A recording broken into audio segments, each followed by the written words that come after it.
Good afternoon, everybody. My name is Nagwa Hasanin. I work for the United Nations Children Fund, UNICEF, and I'm very honored to moderate the session today on the equitable access for medical countermeasure in conflict settings. Just before I start, I will share with you a funny story that my glasses was broken 2 hours ago. I didn't know what to do. I went to the speaker booth, and I said, well, my glasses is broken. I am the speaker, and I can't read. So they got me a glasses in less than half an hour. And this is what timely access to medical countermeasure. So thank you very much, the speaker and the organizers. Thank you.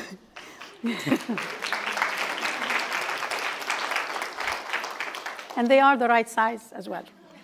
And they are matching with my jacket. And this was one thing. So I don't know what is that. So today, we're very honored to host this session.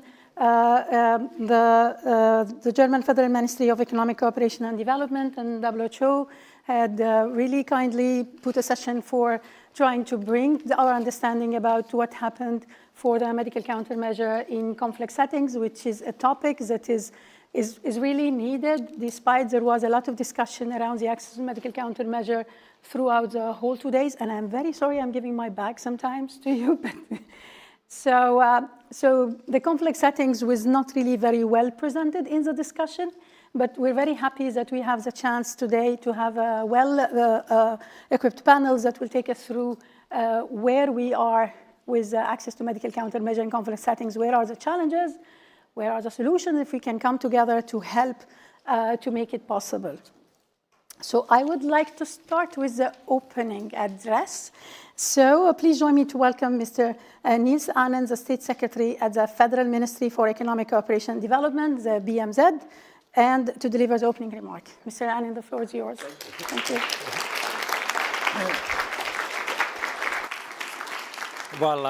Well, thank you, and it's great to see all of you, and welcome to Berlin. We are very happy to have you and to discuss such an important issue with our partners. If a disease breaks out suddenly, your chances of survival depend often on where you live, whether you live in an urban area or in a rural village, whether you live in the global north, where we are here right now, obviously, or in a country of the global south. Personal protective equipment, a diagnostic test or vaccine, we all know that can save lives, but only, and that refers also, where's our moderator here, to the question of time you mentioned, only if it arrives in time. And this is our focus today. It is my pleasure to welcome you to this important discussion, which we co-host with the World Health Organization. Ladies and gentlemen, outbreaks like Ebola or Mpox have taught us that equity is essential. What do we need to achieve equitable access? I think first we need international frameworks that guide our actions. This year, WHO member states adopted the pandemic agreement, signaling a strong commitment to improving collaboration in health emergencies. And if I may add, it did not only send a strong message towards the world of health, it also showed that multilateralism, in spite of all the discussions we are following, is still able to deliver. So the agreement is a vital step forward. It lays the foundation for timely and equitable access to medical countermeasures with implementation details currently, I think it's fair to say, currently under negotiation. So we will see where will that lead us, but I think we have reason to remain optimistic. Meanwhile, initiatives like the WHO Interim Medical Countermeasures Network are already fostering global coordination in health emergencies. We will hear more about that later from our WHO colleagues. The second point I wanted to mention is the importance of strong partnerships. The Interim Medical Countermeasures Networks, we are using that to discuss today about the importance of those partnerships. And that's why I'm honored to be here in the presence of outstanding leaders from WHO, from Africa CDC, Médecins Sans Frontières, UNICEF, of course, and the Ministry of Health from Syria.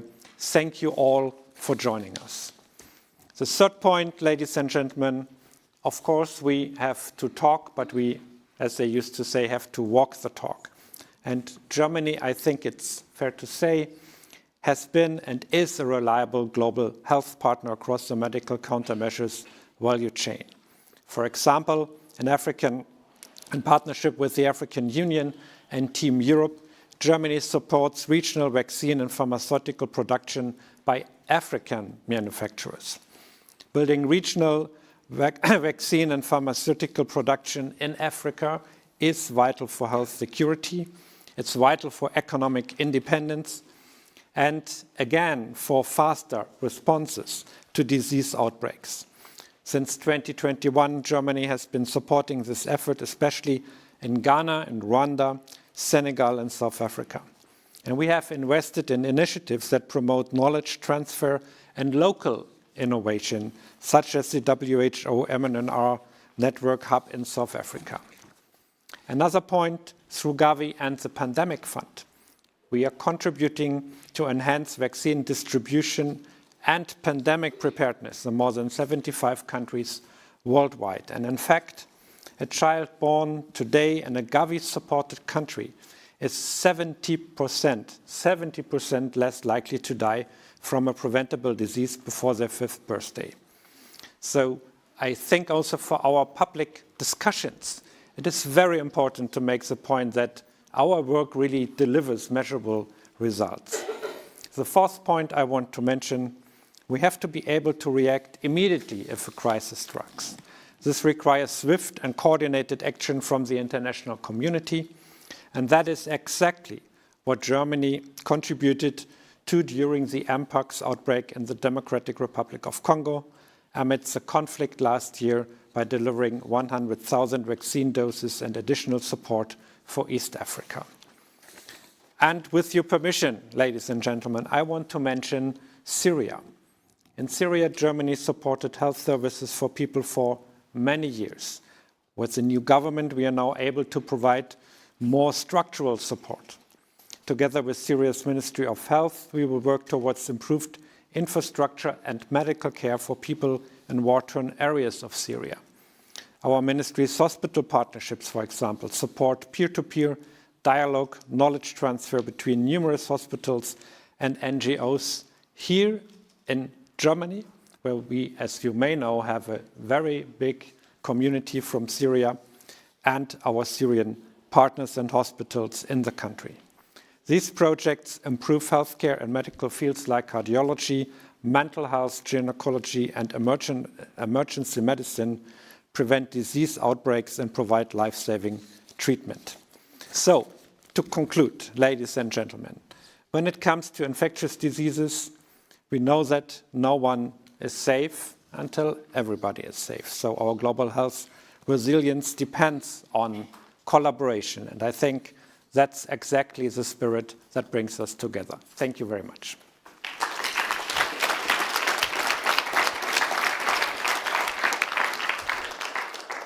Thank you very much, Mr. Anand. And thank you very much for the powerful remark and the passion that Germany is supporting access to countermeasure in conflict settings. So I can see that Dr. Chikwe Iekwezo have arrived, so co-hosting this meeting. So I would like to, I'm pleased to welcome Dr. Chikwe, the Executive Director of the WHO Health Emergency Program, to deliver the welcome remarks.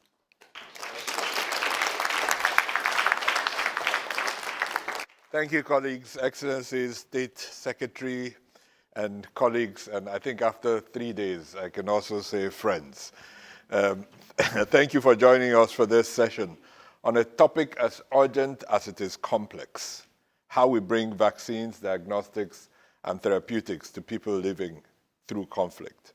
I'm deeply grateful to the Federal Ministry of Economic Cooperation and Development for organizing and hosting today's workshop, and in particular, State Secretary Niels Anand for your leadership. Thank you. Conflicts most often affect countries already facing deep inequities, fragile health systems, and already have weak service delivery. In these settings, diseases spread rapidly, undetected, compounding humanitarian needs, especially among the most vulnerable and hard-to-reach populations. And you can see that today in many countries around the world, in Yemen, as an example, in Sudan, where there are humanitarian conflicts, at the same time, a spread of infectious diseases that we're all trying to fight. So conflict does much more than destroy roads and clinics.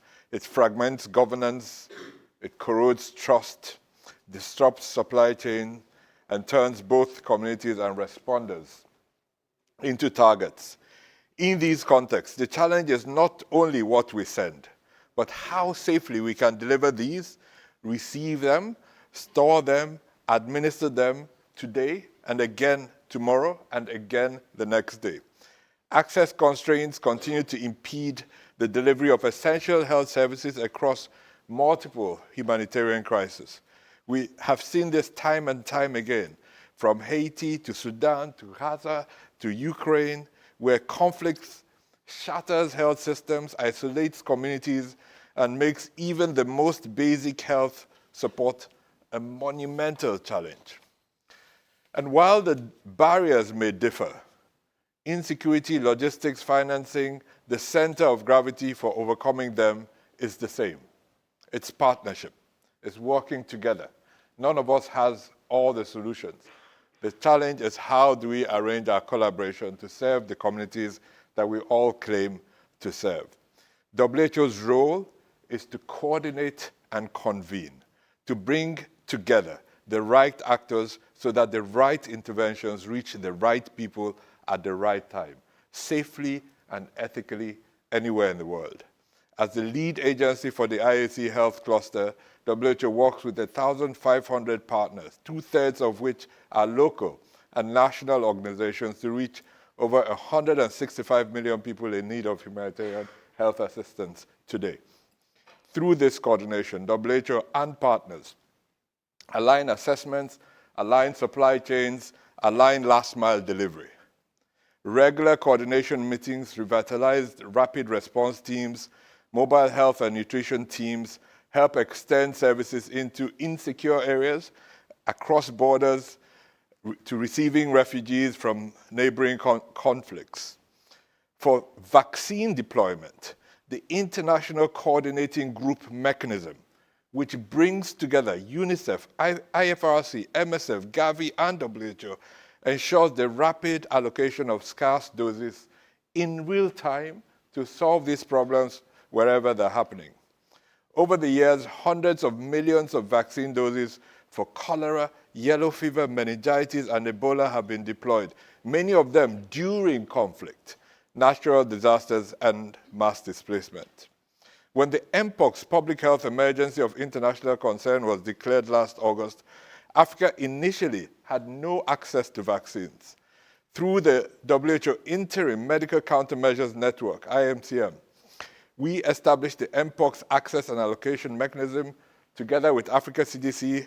Welcome my brother Jean Kaseya, who's just joined us, with our partners Gavi, UNICEF, and CEPI, securing 6 million doses for 15 countries. Our sincere thanks to the European Union, the United States, Canada, Japan for their strong support. The World Health Organization is all in on this agenda, with you and with our partners at the table.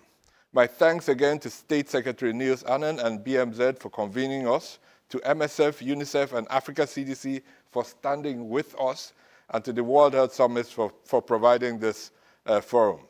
I look forward to today's conversation and to the practical commitments we can make together to ensure equitable access, even in the most challenging of circumstances. Thank you.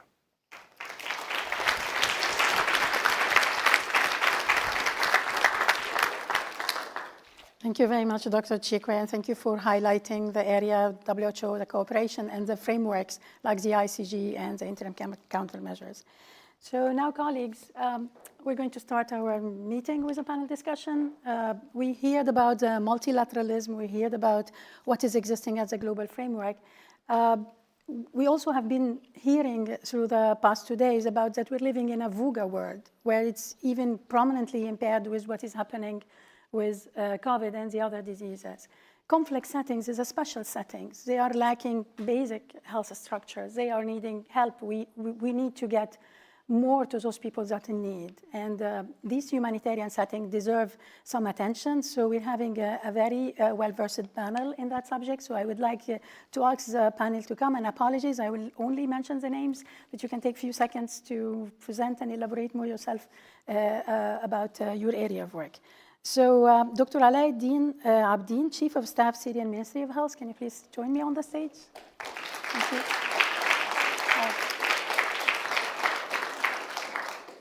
Dr. Daniela Garone from the International Medical Coordinator for Doctors Without Borders. Dr. Jean Kasaya, the Director General for the Africa Center Disease Control and Prevention. Please, it's okay. They have very strict order. Now, Tim Nguyen, the Unit Head for the Medical Countermeasures WHO Health Emergency Program. Apparently, each of you will need to have a mic but apparently also that you will need to keep your mic close so we can hear you online. So thank you very much for joining us on the panel. I think, colleagues, just to explain, we're having 2 rounds of question and answers to our guests to discuss. And then we're going to open for you to share with us if you have any other thoughts to share with us. So please take notes as we go. And if you have any question, we're very happy to include it at the end of the discussion. So now let's start the panel discussion. And Dr. Abdin, Syria was mentioned by the State Secretary. So you bring direct experience from the country, deeply affected by the conflict. From your country perspective, what are the most pressing challenges in access essential health products, including what we refer to as medical countermeasures, vaccine, diagnostic, therapeutics, and other essential health products like my glasses, as we said, during emergency, and how do you address them? It works, yes. First of all, thank you very much for having me here. And to be with the greatest panelists and the guests and the attendants. It's always a pleasure being back in Germany. I have worked here, studied here, and lived here for 15 years. And now, since 5 months, I am back to Syria with the liberation, so I can join the wonderful team in the Ministry of Health as a Chief of Staff.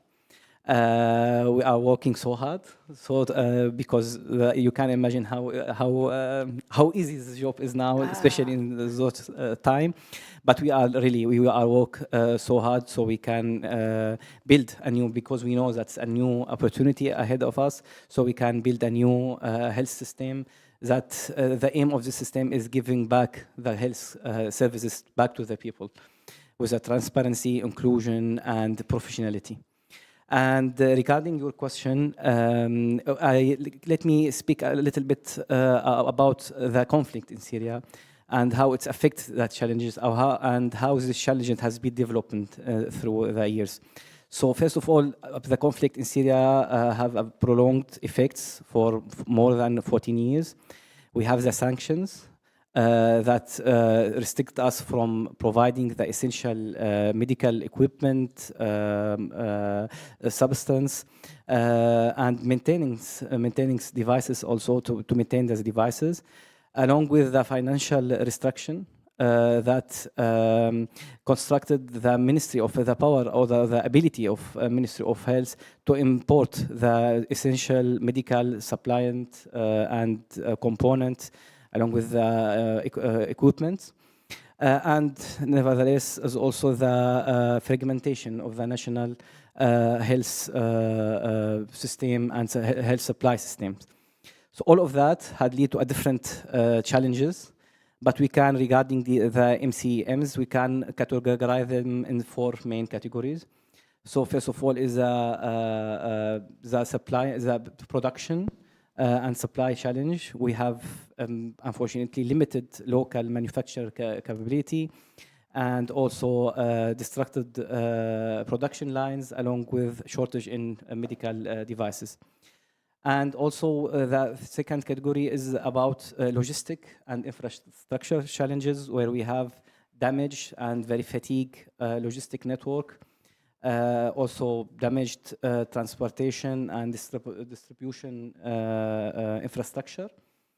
And also offshore the challenges in strategic and governance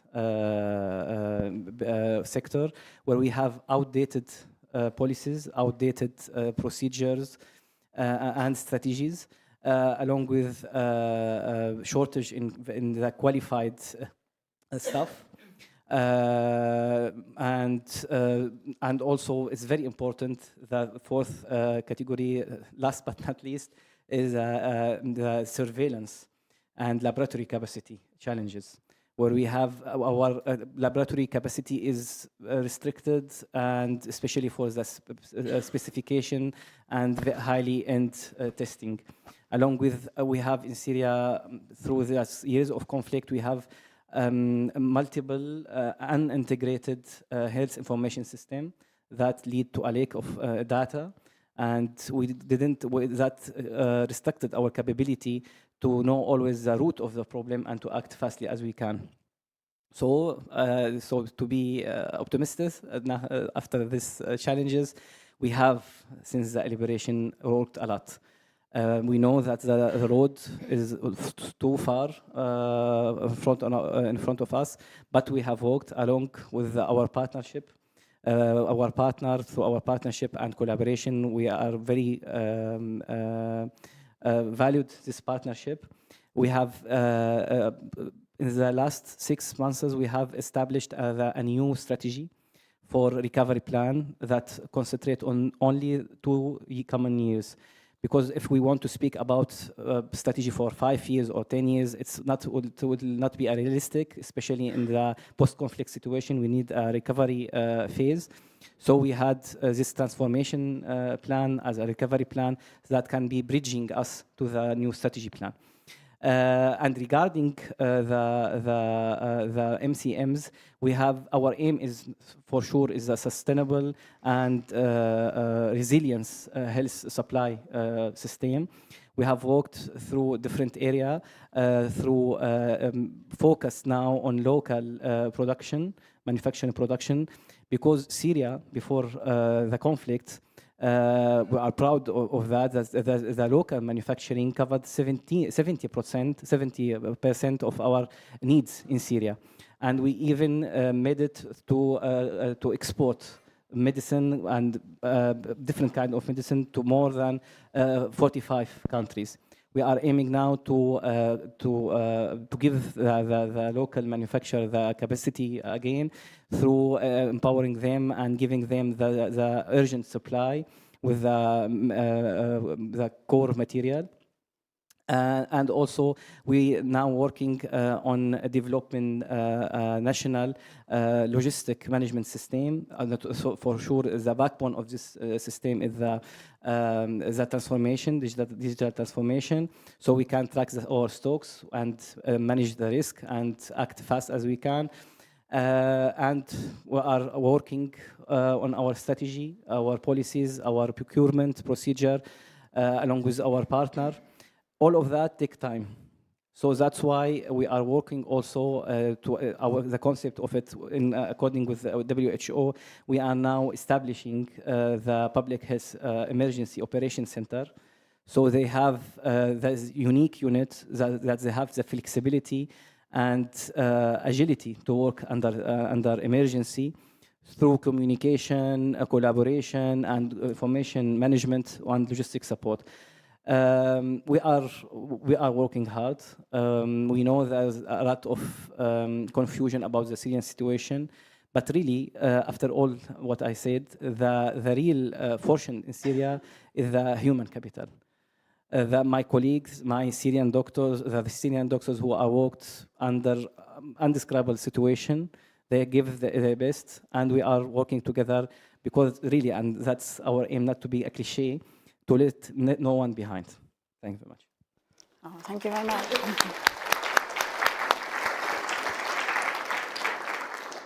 Thank you very much. You took us through a story of how things were and how the conflict have been prolonged with the sanctions, and now you're coming to production and how you bring that back to Syria, back on the map. So really, my hearts are with you, and we're wishing you everything to go. So now let's turn to you, Daniela Garone, for the humanitarian field perspective on the operation, because you have been working in different settings and you have been working in different complex settings. And maybe this is an opportunity to understand how they are similar or different from the situations that have been saying. So my question to you is, does this resonate with MSF experience in fragile settings? And are there parallels or difference in the MCM deployments? How can humanitarian actors and governments collaborate to overcome the obstacles? And share with us example. MSF have wealth of information and examples to share. Thank you. Thank you very much. I am an infection diseases doctor, currently the International Medical Coordinator for MSF, and in this position, I'm the representative for the Medical Countermeasures Network, and I am an ICG member for cholera, meningitis, yellow fever, Ebola, and working as a chair of the GORN, which is Global Outbreak Response Network at WHO. As a medical humanitarian organization that provides care in more than 70 countries, of which more than half of them are conflict and fragile settings, we have seen an unprecedented scale of attack to humanity. In 2024, and much worse in 2025, over 300 million people suffer humanitarian crisis. That's a number that are a fact due to conflict coupled with overlapping emergencies, including outbreaks, including climate disasters. Sudan, Syria, occupied Palestine, Eastern Africa has driven this crisis over the last 2 years. We have witnessed grave violation in human rights with systematic attacks to the healthcare workers and facilities. That resonates with me, what you have said. Recent global health emergency has exposed clearly the gaps in design, governance, and coordination of the medical countermeasure mechanism to deliver timely and equitable access to medical tools in conflict situations. The impact of these gaps has catastrophic effects in vulnerable populations that depend on them. As a humanitarian doctor, what we need first and foremost is to protect healthcare workers, to engage with community we serve, but to build this trust, and to design and commit to support mechanisms that fit for purpose. 2.5 million of the 155 expected vaccines, COVID vaccines, to be delivered through the humanitarian buffer has been used. The humanitarian buffer could have supported millions of people, but failed in its purpose of delivering equitable access to COVID-19 vaccines. And more importantly, it failed the people it was meant to serve. MSF experienced firsthand and the endless contractual discussions and legal frameworks and the unfair distribution of liabilities in the situation of Syria. Over 7 months to deliver, to accept a vaccine that has been approved by the humanitarian buffer. That is a failure. We did discuss this in the Medical Countermeasures Network, but we still believe the humanitarian buffer is necessary. We need to build systems that doesn't transfer liability to the field workers in order to work. Despite the great advances that a country and continental commitment on cholera control, we still see over 6 weeks delivery delays in entering vaccine in Sudan. That is unacceptable. Until we are not all getting upset and worry about this, we are continue being part of the problem. And I think these unacceptable delays, we are all responsible for that. But on the bright side, just not to give only the negative side, in 23, 24, WHO, with MSF, and UNICEF, we managed to coordinate the allocation, the evaluation, the procurement, allocation, and delivery of over 40,000 diphtheria antitoxin treatments, which is in a shortage. Did we have an MOU? No. Did we have a mechanism? No. What we only had is people around the table that were solution-minded and wanted to find solutions. Thank you very much.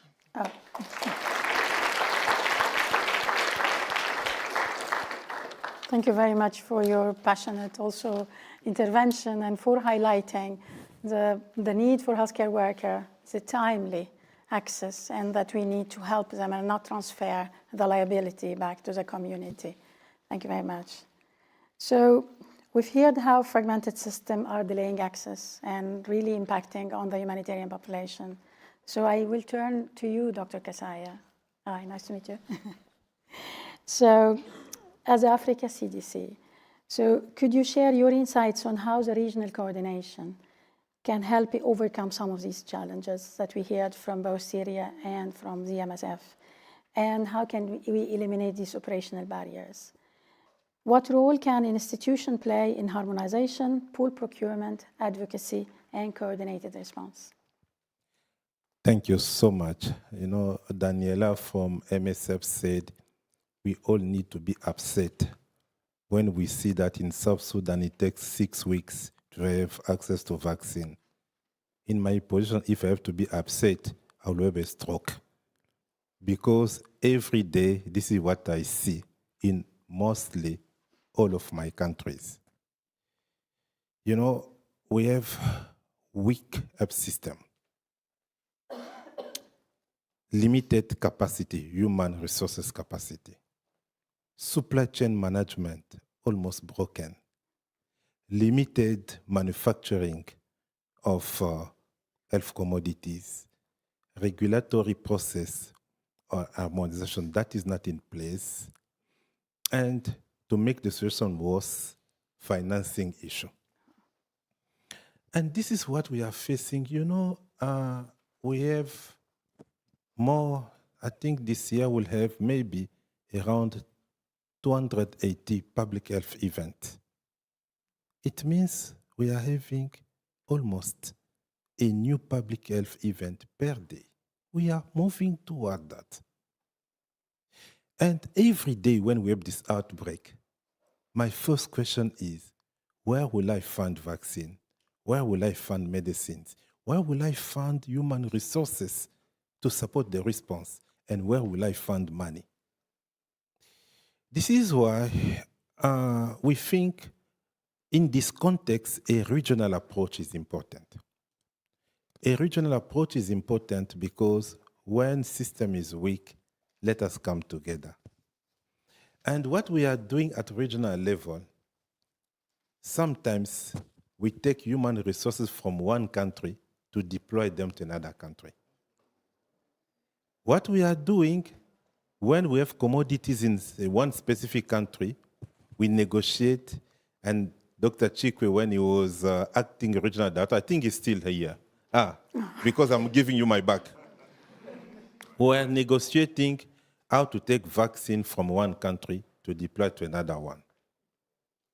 What we are also doing is to facilitate the local manufacturing. Even during this difficult time, we can still manufacture. And when we are manufacturing, you have the market, the 1.4 billion people. And we have also the African Medicine Agency that became operational for the regulatory aspect.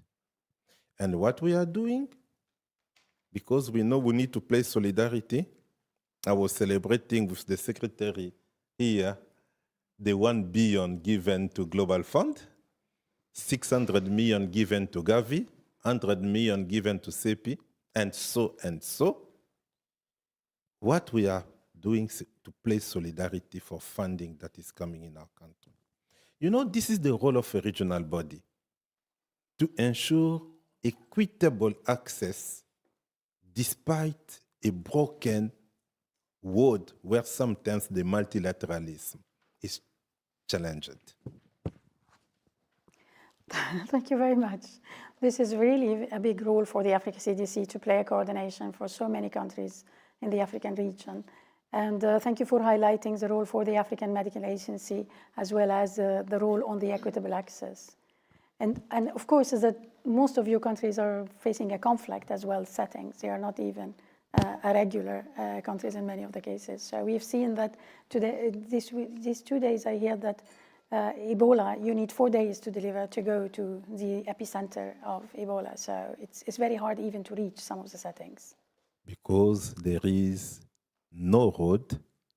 If we had a road from Kinshasa to Bulape, it would be a 4-hour driving. Without that, we need to take, if you are lucky, 2 days. If you are not lucky, even 4 days.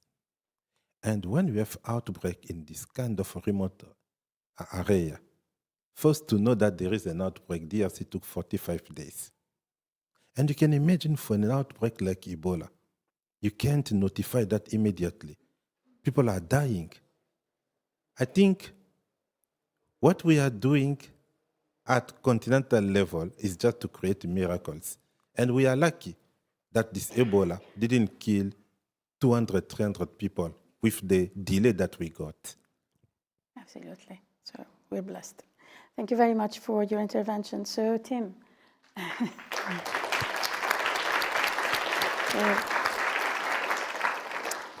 So Tim, and I apologize, I mispronounced your last name wrong when I started. So it's Tim Nguyen.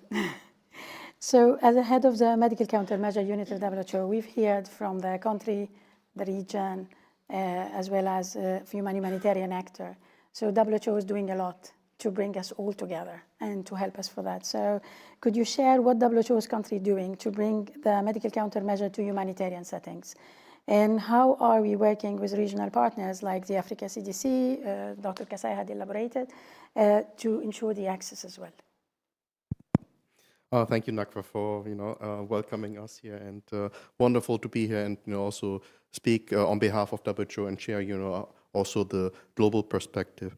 I think one of the key mechanisms, and I just have to highlight it because it's such a beautiful mechanism actually, and Daniela already mentioned it, is the ICG, the International Coordination Group on Vaccine Provision during Health Emergencies. And why is it so beautiful? Because it already exists for 28 years. So we're getting 30 years of anniversary in 2 years about a mechanism that was set up in 1997. And the background to that was that at the time there were a multiple outbreak of meningitis in several African countries. However, one country happened to have bought the entire global reserve at the time, but didn't experience at the moment outbreak. So we had an access and equity issues where countries that are facing outbreak did not have access to the meningitis vaccine. And these head of state and ministers came together after this situation and said, no, we need to fix this system. We need to come together to find more equity in the way we're accessing and sharing these scarce resources. And that was the birth of the ICG, where WHO, UNICEF, MFS, and IRC came together to think about a system of ensuring there are the finances to secure the vaccine. There's a system also to send a signal to the market, to the manufacturers, that there will be sustained uptake of vaccine, and then a mechanism to decide on a case-by-case basis how much vaccine should go to each country to face and control the outbreak. Really what we call a needs-based public health allocation of scarce resources, that what we have can be shared equitably for those that actually experience these outbreaks. So in 1997, this was started with meningitis, and over time, other diseases like yellow fever, cholera, Ebola, and also hopefully in a couple of months, Mpox will be included in this mechanism, because these are vaccines and resources that are scarce. We don't have enough to do whatever we want with it. Second, the market is very volatile because there are only a few manufacturers that are in the market. So you really have to do the market shaping. and also to use the funding that is available very efficiently in the context of securing this. So this mechanism now over the last 27 years has distributed almost over 300 million doses of vaccine. Alone for cholera since 2016, it's been 135 million doses. And in the last 5 years, we worked together with our partners, Gavi and the UNICEF Supply Division, to shape the market that we doubled the amount of oral cholera vaccine to have this. And most of these vaccine, and many of these vaccine actually go to these fragile and conflict settings, that they have access to this kind of vaccine. Last year alone, 35 million doses for cholera. This year, and we have October, we already have almost distributed 50 million doses of oral cholera vaccine, and most of it actually went to Sudan this year. One of the key challenges, what Daniela was mentioning, how to get it there. And I think in this, we have to talk about this, right? In this fragile and conflict setting, the key challenge we're facing in delivering the vaccine to the last mile is when the government is not in full control of all parts of the country, when we have to work through partnerships to deliver this and find the mechanism. One of the key areas that recently we started vaccination is in Darfur. But how do you get the vaccine from the port of arrival to a further remote area when you have to pass 3 different zones in the country that is controlled by a different party? I think that has been one route of key challenges to solve that a logistic route. You can think about other solutions in the context of going through a third country and making entry pathways for these products. But there needs to be the political will, the negotiations, and this is where partnerships like Africa CDC is important to bridge this political level of different countries that actually then need to come together to support a certain area that is under the outbreak. You talk about the importance of partnership and how we work with the regional entities like Africa CDC. I think one prime example has been now the recent public health emergency of international concern for Mpox. So last year in August, Africa CDC and WHO almost simultaneously declared on one hand a continental emergency and WHO the international emergency. And at the time in August, there was no single dose of vaccine in most parts of the African continent for Mpox. Now we can talk about, the horrendous price of the vaccine, but once, we declared these emergencies, we worked together to secure, on one hand, donations in funding to procure some of the vaccine, but most of the vaccine actually came through donations of what other countries were able to share. But you need to create a mechanism around this to receive this vaccine on a contractual basis, to work with partners then to redistribute this. And like State Secretary Annan was mentioning, Germany was contributing 100,000 doses of Mpox vaccine through the EU as a partnership to this mechanism. So in September, we came together with Africa CDC to do 2 things. First, together with partners like CEPI, Gavi, UNICEF, we created the Mpox vaccine access and allocation mechanism. So that is a spin-off and what we already mentioned of the interim Medical Countermeasures Network. So we created an ad hoc mechanism because there was nothing there to be able to receive Mpox vaccine, redistribute it, and also provide funding to the countries to implement this.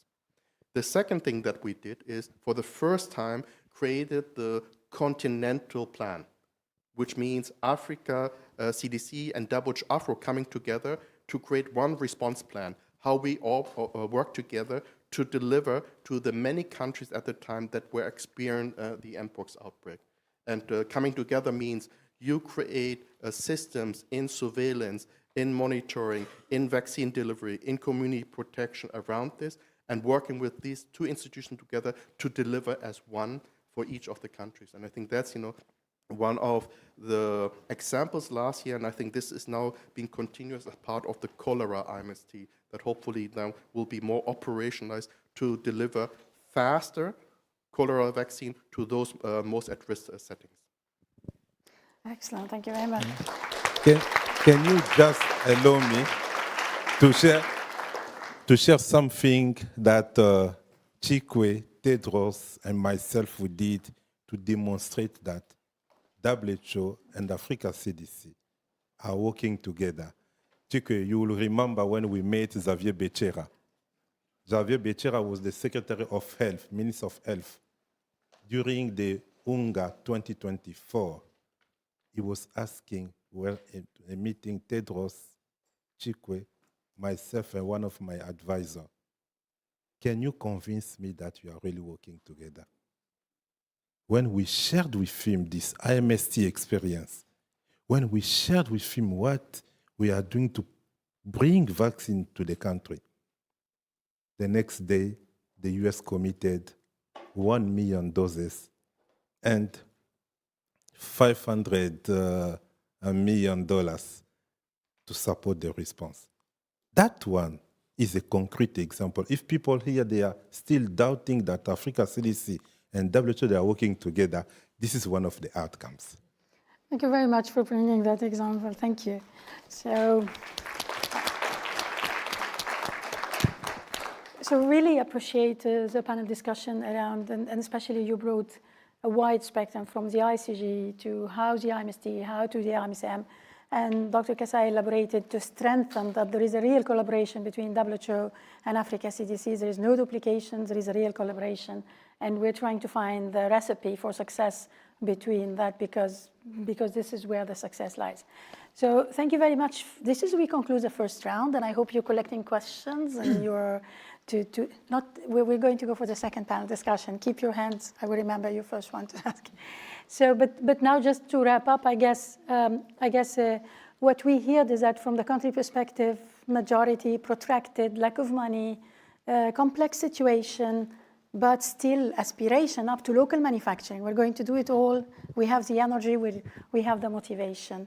We heard from the humanitarian setting that despite all the problems that we face of timing, of lack of support to the community, healthcare worker, but there is always the coalition. There is always the people when they come around the table and they want to work together, they work together. Exactly like the models that you shared with us on the WHO and the Africa CDC. You highlighted the problem in Africa in general, and the regional body is trying to bring everybody together along with the WHO at the global level, who's actually really doing a lot to bring the access to countermeasures since 30 years ago till now. So thank you very much for this first round, and now we take to the second round where what we're going to do. We have to fix it now. So I think Daniela, you're first because you're very passionate, and you told me I would like to be part of a solution. I would never be part of a problem, whether the solution is small or big. So let's see. So we heard about all this framework that we have, the IMST, the ICG, the interim medical countermeasures, the continental, for example, the response to the Mpox and how it comes for the global. So all these regional and global frameworks. How can regional and the global frameworks be adapted to empower community? You mentioned community. You mentioned that we need to empower the community and the based actors, the community-based actors, with the flexibility and autonomy needed to deploy the MCM effectively and in secure and the fragmented settings of core that we say. Could you share examples of what worked in practice?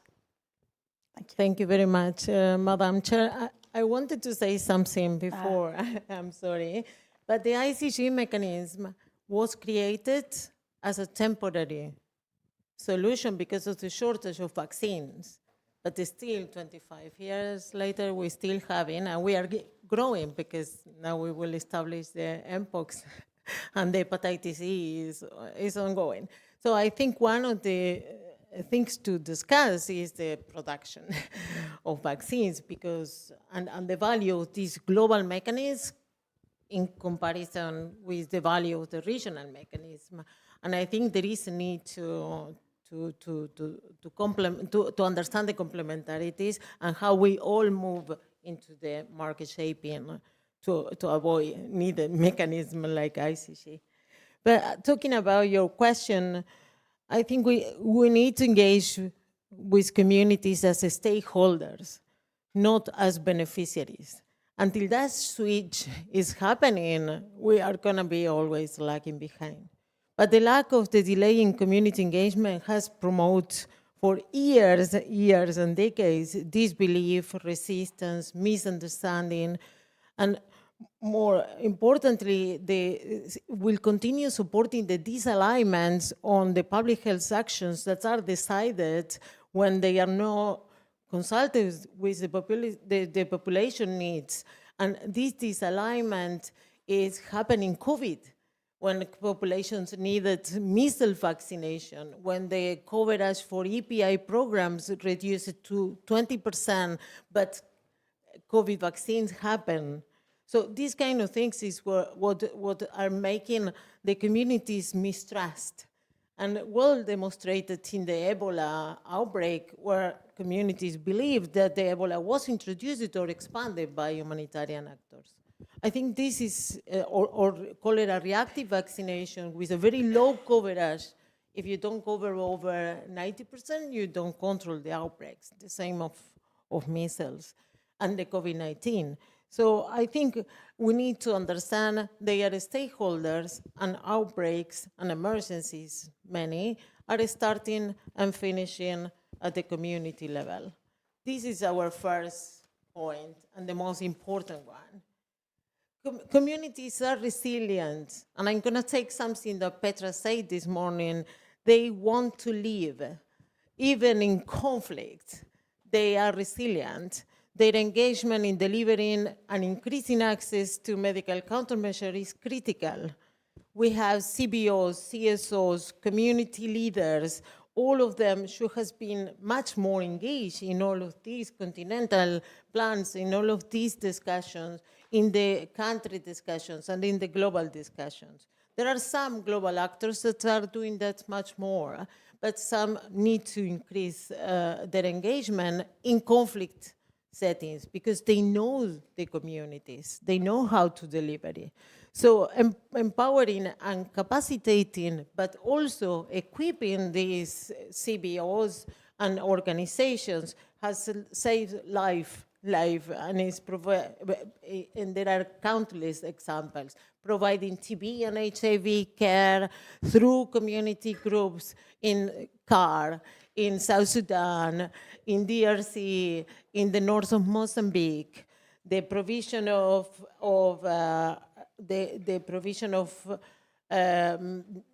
what is called gene experts with solar panel managed by community health workers in Somalia for diagnosis of TB.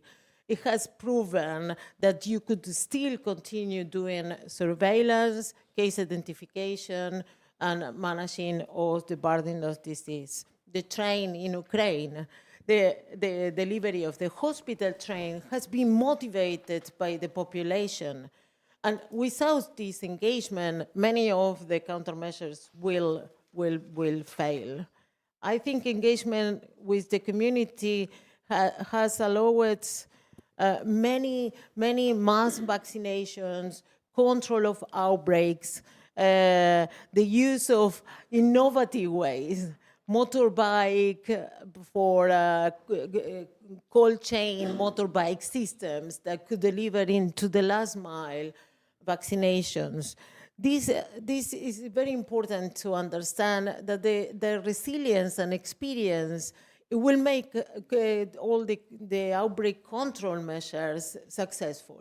Otherwise, it will not happen. Humanitarian actors, independent, especially as MSF is, we're closer to communities. We can be a channel to deliver medical countermeasures. Many CBOs has the possibility to scale up medical countermeasures. We have to engage them and facilitate their work, not put in endless contractual demands or demands on reporting. It has to be adapted to this context. We talk a lot about this in the medical countermeasures. It's impossible that the system for conflict and fragile settings has to be targeted, has to be tailored to these settings. Otherwise, we will always be behind. Thank you very much. So you highlighted a very important point, which is tailoring and customizing to the need, because they cannot really deliver as a regular system. So simplifying procedures, engaging them as early, make them trust, this is very important. And we've heard that policies are shaped by communities, so this is where we need to start. So Dr. Ala, you have a big challenge in front of you in Syria, because you also need to adapt as a frameworks and these international and global frameworks that we have. So let me ask you, how these frameworks that we hear better support the health system like yours, access to deploy the medical countermeasures in real time, of course, and suitable for the communities in a simplified and adapted ways? Thank you very much. I just want to add some points about the community engagement, because I think Syria is a very good example of how good is the engagement of the community through this last 14 years. So we have Syria, I think Syria one of the most countries that they have local NGOs that have worked very hard in the last 14 years to deliver and the essential healthcare services. We're proud of that, and now as a Ministry of Health, we look forward for this collaboration. And as I mentioned before, now we have to, our aim to bring back, that is our concept and philosophy, to bring back the health system back to the people and to the community. And when we speak about community and about addressing this gap and which role can the regional or global mechanism can help us, so I think we believe that they have a huge role and very critical, especially in conflict or post-conflict situation. But I think there is 3 levels of way to help. The first is about strategic and agenda planning. If we take SDG 3 as an example, SDG 3, there is a lot of indicators, and we must be tracking these indicators to reach our target in 2030. But they have not covered enough the conflict situation, because especially when the conflict is not for 1 year, 2 years, it's about 14 years. So there is, in the literature, there is emergency response and early recovery response. And what about the middle? How can we encourage? Because the NGOs can only act if they put in their proposal how they aligned with SDG 3 and its indicators. That's just an example. How can we bring this important subject back to the focus? Also, that for the middle or the transformation level, we also need. We believe that the regional and global can play a role because we are modify and renew our strategy, our policies. That's why we need, in the meantime, we need the help and the support from the regional stock pairing, from the regional distribution hub, so we can provide the essential as we development our mid to long-term strategy. Finally, it's about the long-term procedures, especially about the capacity building, investment in surveillance, in digital transformation, and also in knowledge sharing, not only from Germany to Syria, but also from Rwanda to Syria, from Syria to Rwanda. That's because they have the same conflict as we, and they have the good experience. Nevertheless, it's very important to have the advocacy from the global and regional entity about this these themes, and that's why we are very pleased to have our partnership with the BMZ, providing us with the structural support, so we can take it all of that in the considered as we develop our strategy towards improving our health system. Thank you very much. Thank you for sharing. I've got the 30 minutes notice.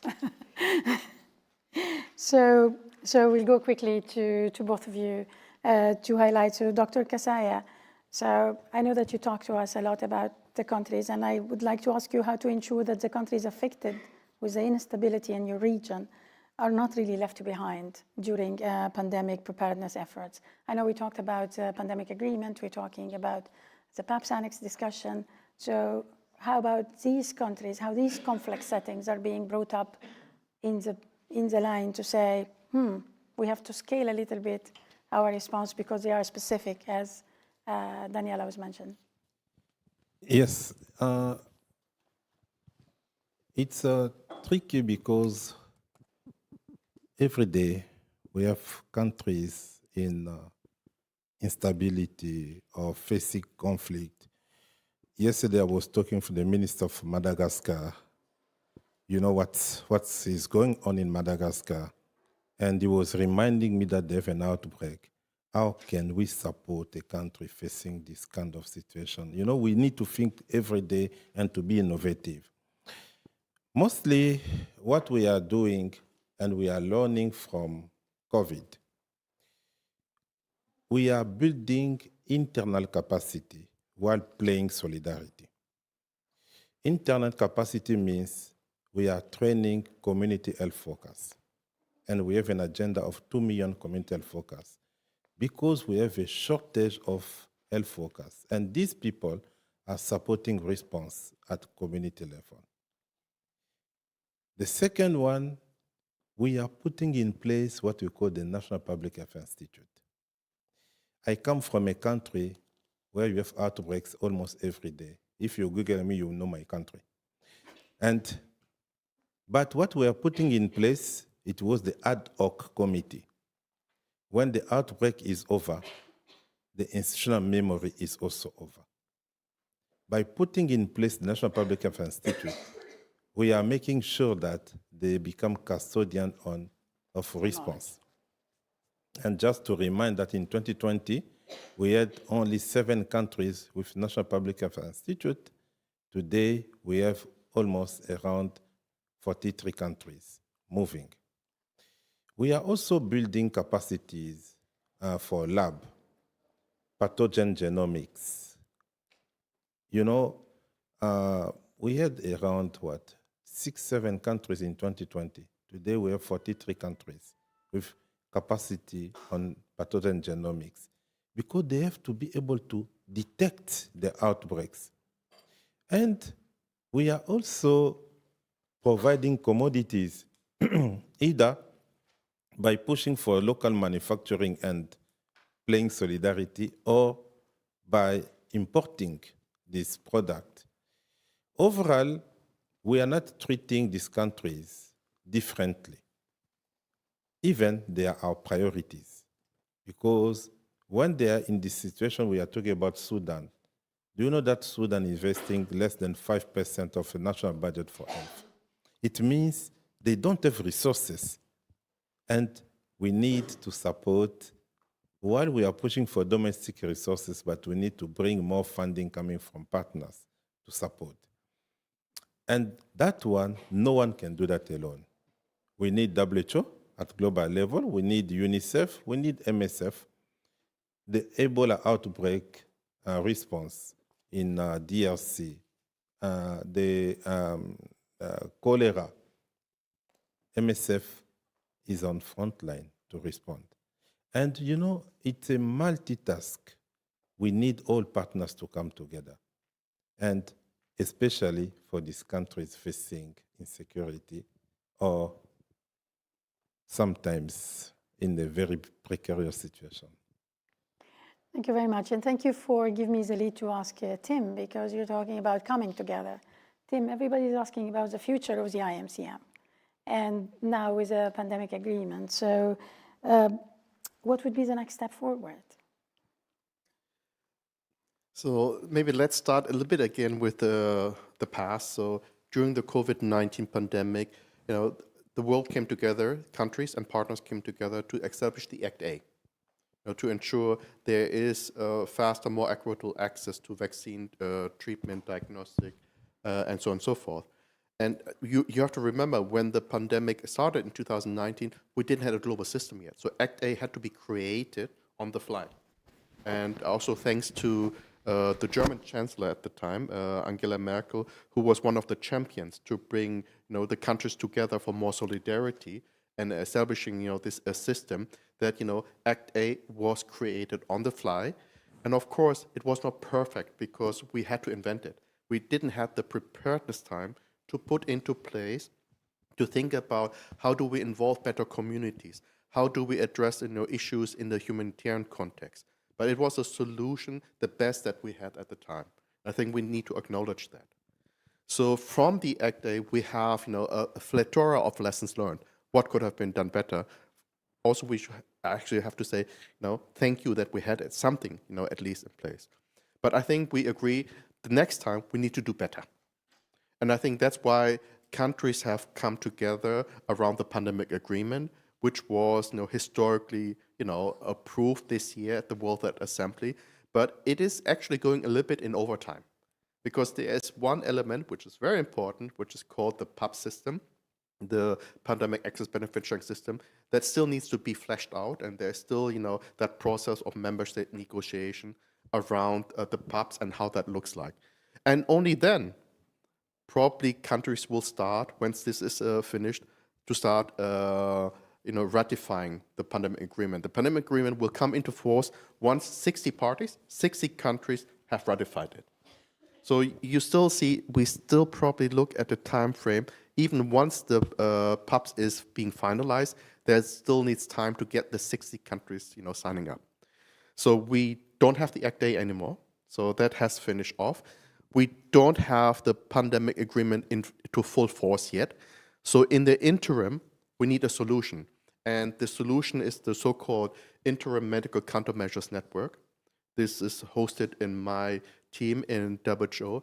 And what it does is, first of all, we need coordination among the different stakeholders that are out there. CEPI is doing excellent work, Gavi is doing excellent work, Global Fund, UNIT, FINE, you name all these actors which have a piece of the solution. You have the partners with MSF, RFSC, that needs to be there. And you have also the civil society and the manufacturers on the other hand. So how do we bring this community together to coordinate that we don't duplicate, that we synergize, and that we put maybe some priorities what needs to be done at the moment in preparedness time, in anticipation of the pandemic agreement coming into force.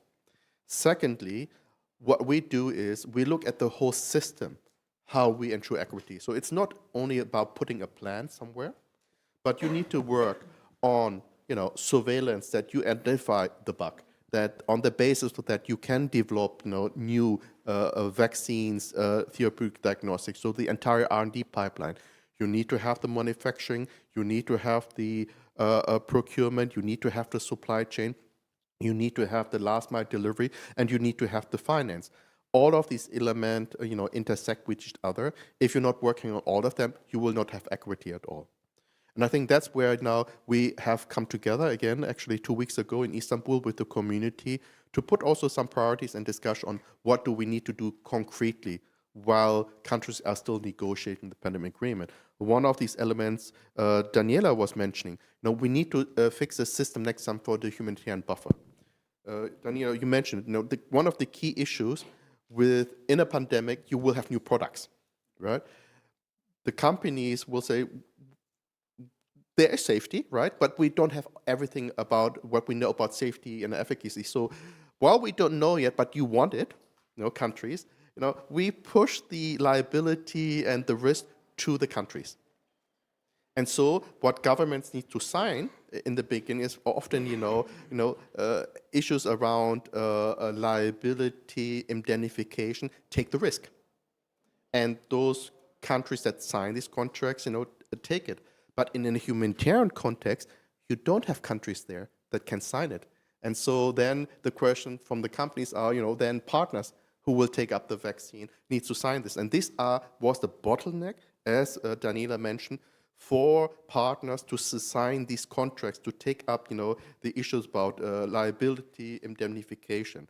And this is actually a point that we know that we can start discussing how to fix it through insurance schemes, through other mechanisms that can then absorb all of these indemnification and liabilities. And I think that's one of the concrete things i-MCM-Net needs to do in collaboration with all these partners to fix, the lessons learned we have. We have a list of lessons learned. It's basically to go through it now and then see who can do and needs to work together to address this. WHO cannot do all of this, and it can only be done in partnership. And I think that's, the future in the next 12 to 15 months, that we need to concretely work on these elements along this entire value chain. Excellent, thank you very much. And please, yes, Daniela? Maybe to add on what Tim was mentioning, because the interim mechanism is breaching, but there are some well-defined global stockpiles or global mechanism. It is important to define the global mechanism, the regional mechanism, and even the country mechanism, because in the management of emergencies, there is a continuum, and there is a need to improve the prevention with the reactive part. We're still seeing these as silos in some of the diseases. So I think this, even for cholera, I'm sitting on the reactive part of ICG and the preventive part of ICG, on the countries, still the connectivity is limited. And I think we need to be pushed to do better in this sense. Of course, what we are talking about liability, this is not something that a partner like MSF or even IFRC who've been exposed to assume liability to all the chain, Gavi and the manufacturer and COVAX, and that's not possible. No IFRC, no MSF could take this liability, but that needs to be solved at a global level. Excellent. And I think this is super important because it's going to go to a country, and a country should not absorb this liability either because they have other priorities to address. Thank you very much. And just to summarize, this is really a big insight, and I would like to thank the panelists for all these insights. So please thank them with me for that. So,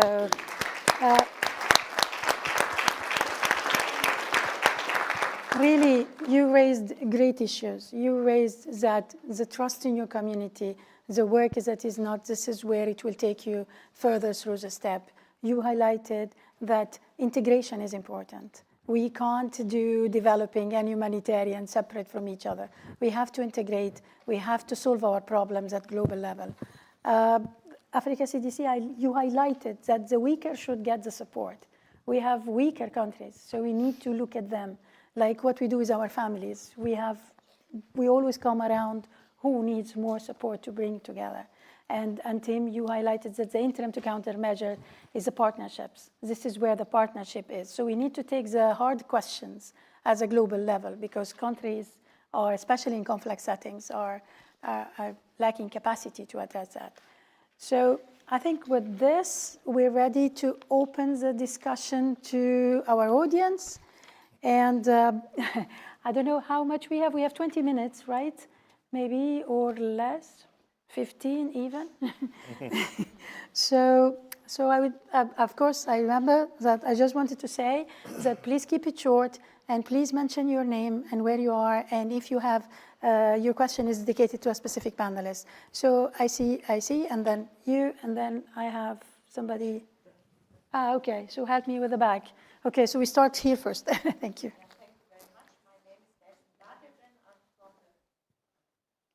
Thank you very much. My name is Dersim Dadevren. I'm from the Germany-based network of Kurdish academics. I listened to the head of staff from the health ministry in Syria. You painted a very positive picture. I would say war is not over, or at least conflict in Syria is not over. We have reports about the attacks on Druzes, Alawis, but also Kurds, even there now seems to be stopped. But we are talking about equitable access. And when on the one hand we see these attacks, on the other hand, how will you guarantee that really all people of Syria will have this equitable access? Thank you very much. So I guess this colleague here first. Hello, my name is Mais Nababti. I'm from the King Hussein Cancer Foundation in Jordan. I wanted to ask maybe mostly, I don't know who would like to answer, but I wanted to mention the concept of neutrality and proper advocacy or not when it comes to conflict zones. As international organizations, I'm sure you're facing this every day and trying to decide what to say and what not to say, what action to take and what action not to take, because whether we like it or not, this ethical dilemma is always not only for organizations, but also for the individuals within these organizations. So I'd like to hear your experience when it comes to the politics. But also, because politics does play a huge role, whether we like it or not. But also, I wanted to say something that we are in the World Health Summit. And it's very interesting for me that for one of the biggest conflicts that we are facing today, which is Gaza, and it's not even mentioned at all, not only today, but in most of the sessions that were talked about cancer, not cancer, but health. And when the whole health system is disintegrated completely, and we are, even us today, we are finding it difficult to talk about it openly and to discuss it openly. Even from a representation point of view, we're finding people who are talking even a little bit about it, that there's even no representation of a single health practitioner from Gaza, not necessarily inside, but even from the outside, those who have left. So I think the ethical dilemma that we should also be asking ourselves here today, every single one of us, is why we are not talking about it. Are we even today choosing who we should be talking about and who we shouldn't be talking about, depending on who they are and their background? So we have to, because since we started, I've only heard equity, access, across borders, everybody should be equal. But in reality, we are not doing that as people here in the conference today. So I think this is something for us to really consider and talk about and think about. And I think humanity should win, not politics. So this is something we should be talking to ourselves about. Thank you very much. So maybe a question here, and then you can share the mic, both of you. But maybe we can just do the first 3 questions, and then we continue for you. Thank you. First, thank you for mentioning that. That is very important. Second, my name is Jenabu Diallo, and I am a monitoring evaluation specialist. My research stems from gender-based violence, early marriage, and its effects on women's mental health in West Africa. In complex settings, it's very difficult to gather data. So my question really is focused on monitoring and evaluation and implementation as well. So how are countries, and this is specific to Africa CDC, how do you monitor equity in access when you can't actually collect consistent data in rural regions? Thank you very much. So shall we take the first 3 questions and then we tackle? So would you like to take the question of our colleagues regarding the equity, please? Thank you for your question. Of course, our aim is not to put the positivity in the first line. We know that the challenges we are facing, and I will answer the technical part of it. How can we make sure that the equity is for all? And that's why we are through facts. And how can we improve our facts? Through our new system from HIS. So we know exactly where is the service are delivered. And if we know that there is a leak in this area, so we can put more. Because as we have this fragmented system, a healthcare system, it's all about, at the end, it's all about data. So we can make sure that everyone becomes the right service at the right time. And that's why we are working, our first priority is to build the system alongside with the transparency through the reports, public reports, and through transparency in financial system. That's why we have now a lot of projects with a lot of partners about fixing our financial system to ensure this transparency. And last but not least is through the partnership with the global and regional partner, and they have, they see, they know, and we are make our best. Once again, we know that it's not easy to say, but we are work on it. Thank you. Thank you very much. So on your question, and I will maybe Daniela will answer, but I will start. I work for UNICEF, And part of the humanitarian principles, neutrality and impartiality, this is part of what we work. Maybe we're not talking about it, but we're working to deliver. The lack of access to the country is not lack access to medical countermeasures. This is where we are in the situation. We're having a global coordination mechanism. We have colleagues on the grounds. We have supplies staying at the borders just to deliver them. And the most important for us is to save lives. It's not about talking about it. This is where we really need to save lives. So we're doing a lot more than actions that we're bringing to the highlight, because to make it work, to save the workers that we do, and also to save the life of the people that we are trying to deliver. And maybe, Daniela, please. Yes. No, thank you very much. I think we all share with you the same frustration, but it's not about talking about. I think it's finding solutions to serve the population we are serving. And I mentioned it at the beginning, 25 has been unprecedented violation of human rights, but also on attacks to healthcare and healthcare facilities, and definitely does link it to medical countermeasures, because this is the way to delivery. But that's not that we are having that solution in our hand, but we talk about. And I think in the morning it was a session on peace, and everyone has mentioned, including MSF, on the cost of being neutral, the cost of all the staff and our friends that we lost because we wanted to be there and we wanted to be neutral. I think that's in our mandate, it's in our DNA to be neutral and impartial, and it's very difficult to sustain, but I think it's the only way that we can serve everyone, not only those on one side of the conflict. We, as a medical organization, we have to serve everyone and the need. But thank you. Yeah, on that. Okay. Okay, so you have the whole panel. Just to add on that topic, right? I think often what we see is, the trucks that come somewhere and deliver something, right?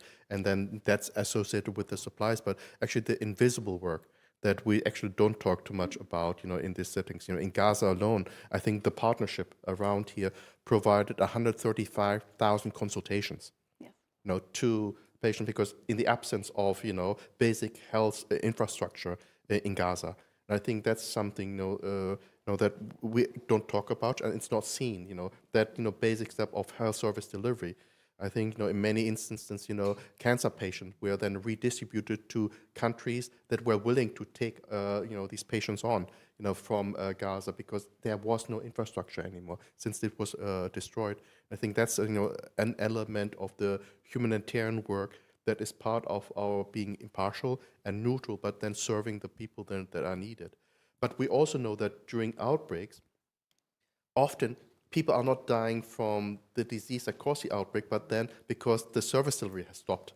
And then they are not entering, the other health service. And I think that's something, we are working on in each emergencies to really also balance this, and keep basic health service delivery functioning. Take the last Mpox. It's horrible for a person that, conceived this and is suffering for Mpox, but the mortality actually of Mpox is low compared to other infectious diseases. So probably in the time that, some, are responding to the Mpox outbreak, probably more people have died of something else because the health service, was not accessible because of the focus of maybe one disease at the time. Excellent, thank you. Well demonstrated in Ebola on the increases of maternal mortality. Yeah, so. Yeah, thank you. Quickly, because I'm leading a regional entity. I'm from one country. It means what I'm saying to all of my colleagues, you don't have citizenship. And you have one citizenship, it means the African citizenship. You have to go everywhere, and even the way you are transmitting your message, people, they have to feel respect, they have to feel consideration.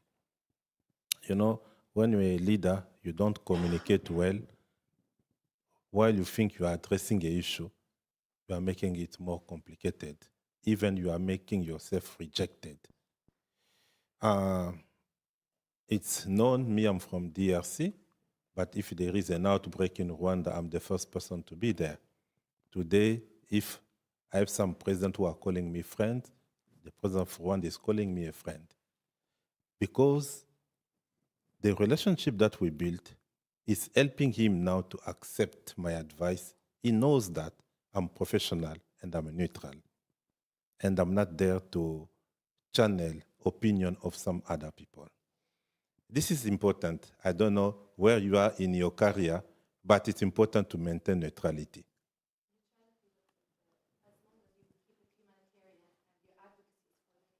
For the people. Yeah. This is. Sorry. Just to be clear about what I meant by, taking a stand, I meant that taking a stand for the cancer patients and those beneficiaries and standing up for their rights to receive health and to receive their right to health. Not about taking sides, that's not what I meant. What I meant was to advocate for those who cannot advocate for themselves.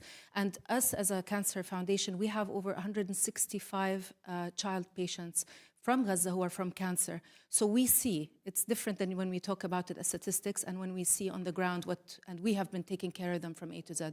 So what I meant here is it's to call out and to bring the voice for those. And actually, the UN and WHO have been quite vocal, which is not usually the case, but they have actually been vocal. Absolutely. So. Yeah, thank you. I think you are right.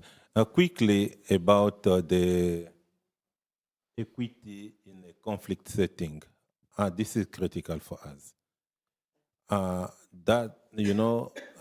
Mostly, even if it's not a conflict setting, data issue in Africa is a headache. And it becomes even more complicated in a conflict setting. What are we doing to maintain equity? First, we are using what we call the not traditional actors. It means community focus, humanitarians, and anyone who can be there, who can provide information and who can even guide what kind of information we need. This is the first source. The second one is using innovation. We end up by using satellite, sometimes in Africa CDC, to get information, to triangulate.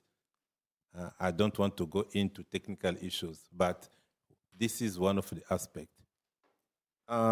When we cannot have everything, we can also use what we call the proxy. It means we can compare situations from regions from the same typology, from the same, coming from the same environment, and to say, okay, let us maybe use this one while we are waiting to get appropriate data.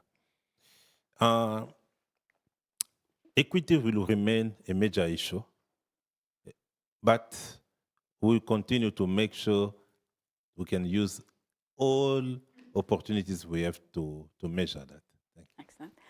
Thank you very much. I guess we have to kill the chair because we are so late.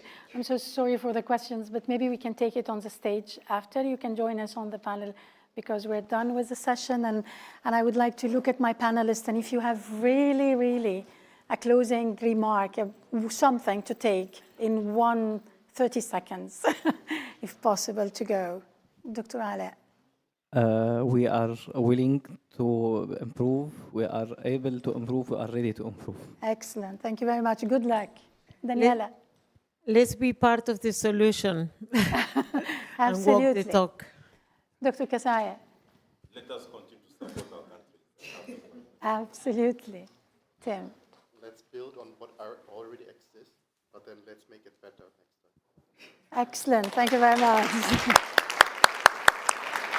Really, with that, we close the session, and thank you very much. Thank you very much. Thank you very much.